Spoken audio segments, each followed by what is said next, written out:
All right, good morning. Welcome back here to TraderMinute. Great to have you aboard. Another 75-point down day on the S&P here today. Just a nice little drift on down. And look, I understand there's a lot of angst, consternation.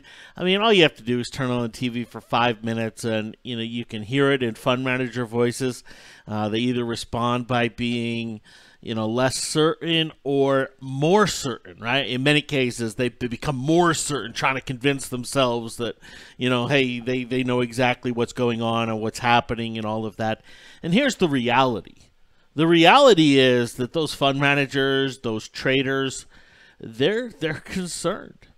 They're worried. They're seeing that their models are kind of going a little screwy, and they're seeing the things that they've done before hasn't necessarily, worked right now, and they're looking and going, what do I do next? And they're worried about getting in on the bottom and the top and how much lower we go, and, is this because of elections? Is it because of package bombs? Is this because of Saudi Arabia? Is this because of that? They're all looking for answers, right?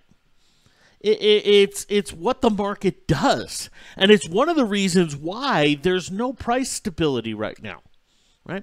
There's zero price stability, and so it's one of those environments, right? Where will it change again? Yeah, absolutely it will, right? Absolutely. But if you're sitting there staring at the TV each and every morning and each and every afternoon and going, I wonder if it's changed now, you're gonna be staring for a while, right? If you're looking at the news and trying to go, well, I wonder if maybe deciphering from the news if it's changed, if I can see it, you're going to be waiting a while. But the reality is this type of environment over the course of time has been very normal, has been very regular. And it's the type of environment that, I kind of grew up trading in. There was something that we used to do, and a little more complex than what I'm going to show you. But I'm going to boil it down to its simplicity. And we used to do after some of the stronger corrections. And would let us kind of simplify things. Because if you think as a fund manager, and the way, the way that my brother and I ran our fund, is all of our investors could see every trade that they were in real time and how they were doing, right? So if on a day like yesterday I go out and I buy, and then today they start looking at the account, right? I get a few phone calls. I get a few, hey, what about this? What about that? Right? And the first thing I have to do is say, hey, look, we made 25% last quarter. This is our process, and we may not make anything this quarter, but I'm not worried about one or two trades. I'm worried about the process, right? The process is much more important than one or two trades. And I know most traders, most investors, they go, okay, I'll be part of the process. I want to be in the process, and then they micro every little detail, right? When it's really just part of the process. So what I'm going to show you is a process. I'm going to show you a process, and I'm going to show you a process that works. But it's also a process where if you go out and you overanalyze it and overthink it and try to time top and bottom of every little move, it's not going to work. So don't bother. I wouldn't worry about it. I wouldn't even try it. But if you're looking to turn the TV off, if you're looking to kind of turn all the noise off, but still want to be able to profit from a correction that ultimately rebounds, well, this is a very easy way to do it. And it's one where it's just not going to take a lot of time, right? It's not going to be overly time-consuming. It's not going to take your entire day type of thing. In fact, it's something that generally you can do once or twice a week, and you're good to go. So let's go to it. We're going to use two websites. We're going to use FinViz, right? We're going to use FinViz, and FinViz is a free site, and that's why I'm using it, right? I'm not using it because of anything else, but it's free and easy to see. I'm going to come up here to Screener. I'm going to come to Index. I'm going to come to S&P 500. right? I just want the the bigger companies, the more tradable companies. I could do a little bit different here and and do large caps or something of that nature, right? I could just come in here and take index any and come into market cap and say, hey, just give me anything that's large or above, right? So we could do that. In fact, let's do that. We'll do large or above. That'll give us our BABAs and stuff like that in here. And we have a list of stocks, 684. And okay, fine. What do I want to see? Well, we talked about this idea. That after a correction, stocks that hit new highs the fastest tend to be some of the stocks that do the best going forward. Now, here's Boeing. We had the market correction in January, February. Boeing went and hit a new high shortly after. It wasn't immune to pullback, and it wasn't even one of the best performers. So this isn't going to be every stock does the exact same thing. But if you look at Apple, it went to a new high fairly quickly. It was one of the best performers overall. And so what I want to do is I want to put myself in a position where the odds favor that I'm going to find some of the best performers going forward. How do I do it? Well, I can look for the new highs, right? I can look for those. Great, fine. Most of those aren't going to be all that buyable at the moment. It's not like I'm going to go, ooh, Apple just hit a new high, let me go buy it. No, because it probably is overbought and needs a little pullback, right? But I can start to see a little bit of the patterns that are developing. I can start to see where fund managers are putting their money. While fund managers come on TV and say, hey, sell, sell, sell, they're actually going out buying. What are they buying? What are they picking up? Well, let's just go look at performance. Let's just go see where the money is going. And what I'm interested in is a 1 week performance. So I could click on performance here, and I could click on performance week, and I could see the worst stocks of the week. Some bashing, Valero, Caterpillar, Tech, Southwest. I mean, there's some pretty good bashing in here. But if I click it again, it's going to give me the top performers this week. Who's done the best? I mean, we're on a week where the market is down, what? If I come into weekly here, market's down almost 5% this week, right? Who's doing the best? Well, here we are. PayPal, Tesla, Procter & Gamble, Twitter, Ford. Ford? Really? AMT, Pepsi, NASDAQ, McDonald's. Now, some of these are due to earnings, but Burlington's not. Right? Burlington has nothing to do with earnings. Tesla does and everything else. And I still think it's still too early to actually, take this view and to do it aggressively. But there's something different about these stocks, right? There's something very different.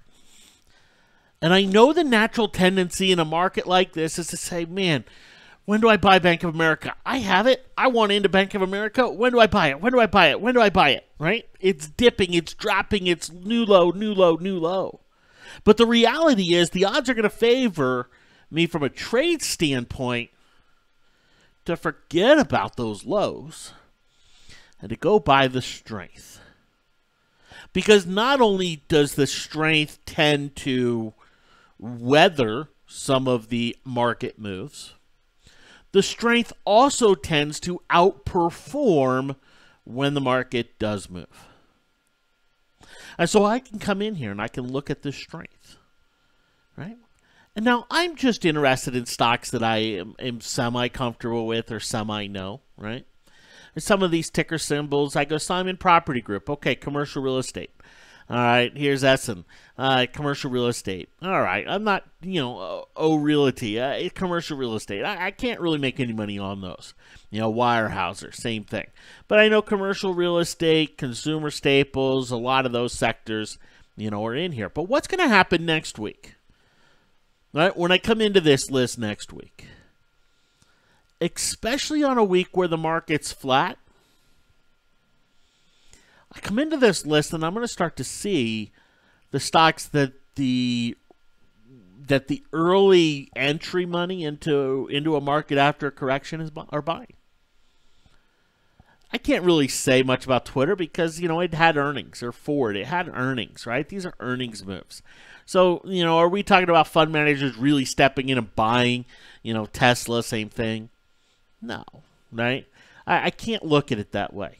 Procter & Gamble, same thing. Can't look at it that way. But if you haven't had earnings and you're outperforming very nicely, what's going on? Right? What's going on? And so I can start to pick stocks from this list to say, look, these are some of the recent outperformers.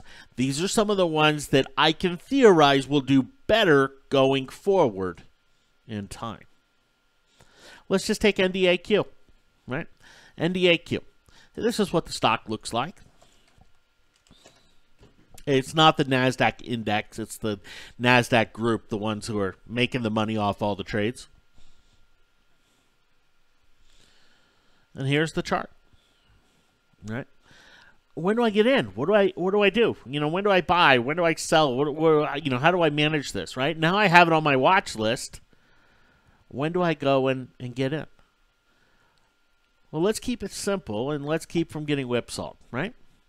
If we're going to keep it simple and keep from getting whipsawed, we're not going to trade weekly options with this. We're going to trade a spread. We're going to trade something a little longer term. We're going to trade shares. But let's keep it simple by adding two indicators. Let's add the simple 20-day moving average. And let's add a slow stochastics, which all it does is show us whether the price of the stock is high or low relative to the past 14 days. But we're going to actually change it to 39 days. We're going to look at this in a 39-day stochastic period, and we're going to look at 50. 50 is what matters. And what we're going to do is we are going to buy NASDAQ or NDAQ on the next move above 50. It's showing an outperformance. It's in the top 20, top 40 of the outperformers. We're going to buy it when it goes above 50 on the NDAQ. And you know what? We're not going to worry about it. Unless it moves back below 50 on the stochastics. Take a look back here in February. NDAQ pullback was one of the best performers on this week right here. Notice on that week it went above 50. Great. I just pick a spot to get in. I'm not going to try to time it up too much. Fine, it goes down one day, it goes up one day, it ticks around. Great, who cares? Yes, if I'm doing a short-term option, my price is going to change. But you know what? What do I know? After correction, stocks go on some big runs. That's what I'm looking to take advantage of, not the next 50-cent move. So we move above 50. It's outperforming. There's my entry opportunity. Now I have some choices to make. I can either be very calm about this and very, just let it go. And if that is the case, I'm in and I sell out when the stochastics moves below 50. I can tighten it up a little bit. I can kind of give myself a little, kind of keep it a little bit tighter, and I can do it in two ways. Number one, and probably the way that you'll probably, get out before the next move lower, but, there's high whipsaw chance, is on a move below the 20-day moving average.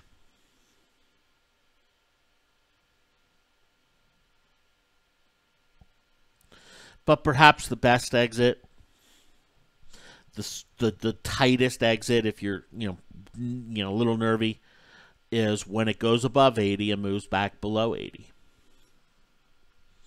Now the whipsaw chance when that happens is higher, right? Definitely, anytime you tighten something up, the whipsaw chance is higher.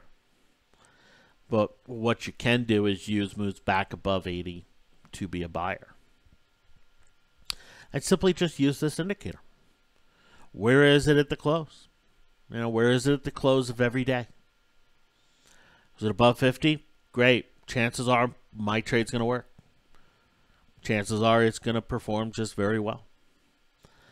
I don't have to go do a ton of homework. I don't have to go and worry about, is China going to talk to Iran, and are they going to increase oil exports? And, is Iran going to, what's the oil relationship with India? And what about Saudi Arabia? I don't have to go through all that pain, right? I enjoy going through it, but for many it's pain.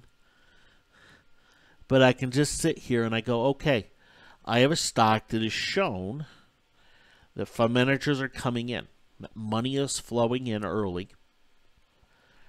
That suggests to me that they will continue to buy this stock as it goes higher.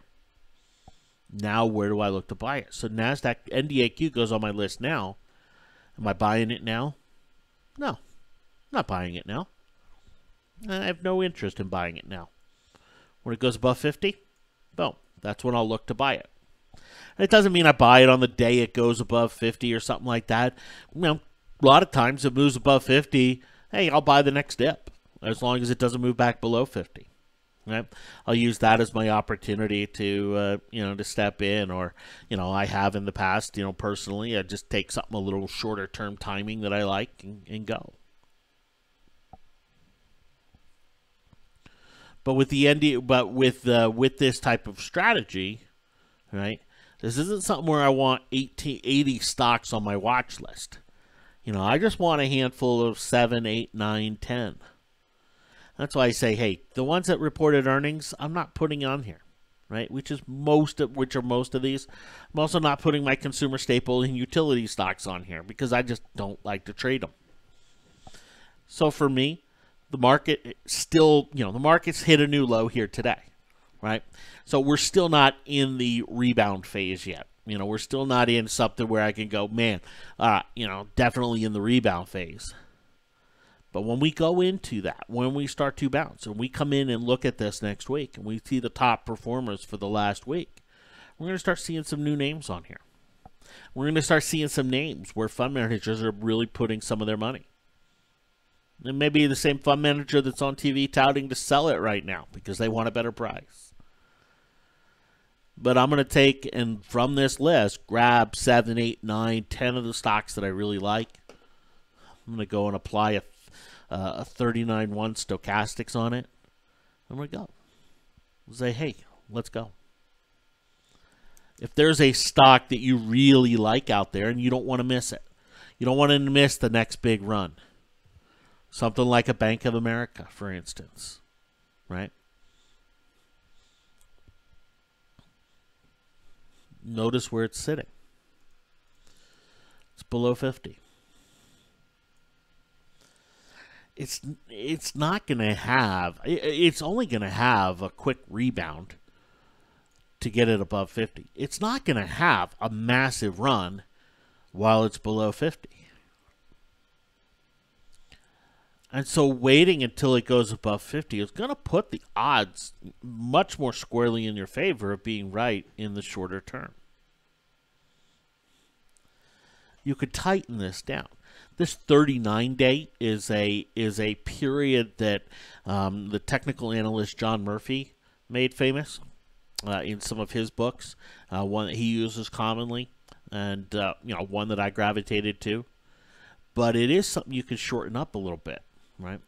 You can come in and shorten it up in one of two ways. You can come into an hourly chart and take it and say, you know what, I'm gonna base my candles hourly and then use this same method, right? Use the same method. Above 50, you turn into a buyer, okay? And you're going to get in quicker. But what's going to happen is your whipsaw risk is also going to be a little more elevated, right? A little more elevated overall, okay, than what it is with the daily. But you're going to get in quicker, and, if it then confirms on the daily, you're golden, you've gotten a better price. And so it just comes down to, are you willing to accept how willing are you to accept a whipsaw? And, for each individual person, that's a little bit different. But, here's Bank of America, still below 20, not even close to above 50. All right, I'm not missing anything, right? I'm not missing out. I'm not sitting here having to go, man, if I don't buy it right here, what am I missing? Right? Here's Caterpillar, right? I don't have to sit and look and go, well, 146, do I buy it? 144, do I buy it? 140. I love Caterpillar fundamentally at 140. I love it. Do I have to worry about buying it yet? No. Below 50, below 50, below 50. It's now at 112. I love it even more. Do I have to worry about buying it yet? No. Right? No. Because when is it going to make its bigger moves? Well, all the big moves happen when it's above 50. Not when it's below, all the big moves to the upside happen when it's above 50. Not when it's below 50. And so I can wait for that switch. I can wait for that change in dynamic. And yes, I'm not going to hit the absolute bottom. But you've seen this market. You've seen now what this looks like in real time. 20-point move, that's nothing. 30-point, 50-point, 100-point, it's nothing right now. Right? There's no price stability in there. When are investors really going to pour the biggest money in? Well, when there starts to be a little price stability. When there starts to be a little bit of, hey, I can actually trust some of the fundamentals here a little bit. When it's this just kind of cesspool of fear and worry and angst and all of that, are fund managers going to step in and put huge money into play? No, they're not, right? It may look that way because of some of the volumes, right? But you got to keep in mind, a lot of those volumes are algorithms, auto trades. A lot of that is that type of money. But the money that creates a real upward trend and a real dynamic move to the upside, that comes from fund managers. And right now, they've been in their sell mode. Yep, some of this has been algo driven, but they've been in sell mode for a while. When do I know that's going to switch or have a greater chance that that's going to switch? Well, when we move back above 50 on the stochastics.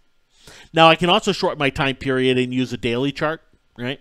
I don't really like to do this, but I could. I could come into something and just shorten this down to a 20 period, cut it in half or almost in half, right? And you see how much more choppy it gets, up and down and all around. It's not as... it's not as smooth. There's a few more whipsaws associated with it, but it's still going to give me a similar story. Look, right now, if I'm buying a bottom picking, what do I know about bottom picking?